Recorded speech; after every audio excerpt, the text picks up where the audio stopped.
مامۆستایەکی پێشووی کورد دەڵێت ئەو یەکەمین کەس بووە چێشتخانەیەکی ئێرانی لە دەڤەری واشنگتن دیسی بکاتەوە. ئەوڵەن ڕێستورانی ئێرانی بووم لە واشنگتۆندا، دوای من ڕێستورانەکانی کە دایاننا. ئەوەتە یەکدانە لە خودی دیسی بوو، لە خودی واشنگتۆن بوو بە نێوی کولبە، ئەمیش دووەمین نەفەر بوو.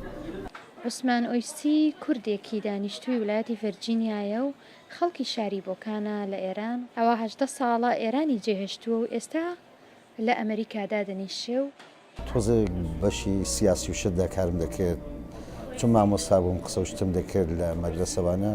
بەبڕای حکوومەتی جەمهوری ئیسلامی پێی سەڵاح نەبوو کە من ببم، دوای ئیخراج کرام. دوای ئیخراجبوونەکەم دیوە بوو کە هاتم بۆ ئەمریکا. کرد لە ئێرانی زۆر ئەهلی سەیرانەوانە بووم و دۆستان و ڕفیقان پێیان دەکتم با بچینە دەرێ بۆ سەیرانەوانە. ئەکسەری کاوشتەکان بۆ خۆم دێم دەدا. بەو دەلیلدان هاتمێ کە هاتم بۆ ئەمریکا، باشترین هەل بۆ من ئەوە بوو کە ڕێستورانێ بکەمەوە بە نێوی ڕێستورانی ئەموو. چێشتخانەی ئەموو خواردنی تەندروست و تازە پێشکەش دەکات. خەڵکی ئەمریکا هەمووی ئەناڵ و تاک و بێڵ و ئەو شتانە مەسرف دەکەن و شتەهای فریزێری فریزینگ بوو. وەلی وەختێکی شتەکانیان دەیکوبی هەموو شتێکەوانە کەبابانە تازەن و بنێزە تازە دێتە بەدەستیان، خۆب تایبەت بەڕاستی پێیان خۆش بوو. بازێک کەسێک دەڵێن ئاغا تۆ کەبابەکانی تۆ بۆ ئاوا خۆشە، خۆ بە ئەویش گۆشت دەتوانێت بکڕێت لە ماڵە دروستیکە.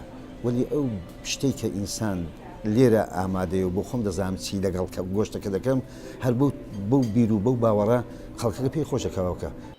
عوسمان ئۆیسی دەڵێت لە 180 ئەوانەی دێن بۆ چێشتخانەکەی نان بخۆن ئەمریکاین. ئەمریکایی عاشقی زۆرتر حەز لەم کەباب دەکەن.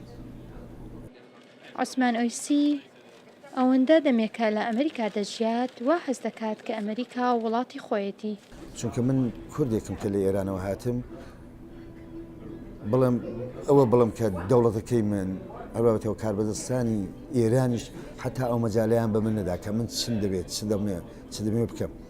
بەڕاستی ژیانەکەم باشە، ژیان خۆشحاڵم لەوەی کە دەتوانم ئەوەی کە بمەوێ بیڵێم، ئەوەی کە بتوانم ئەنجامی بدەم.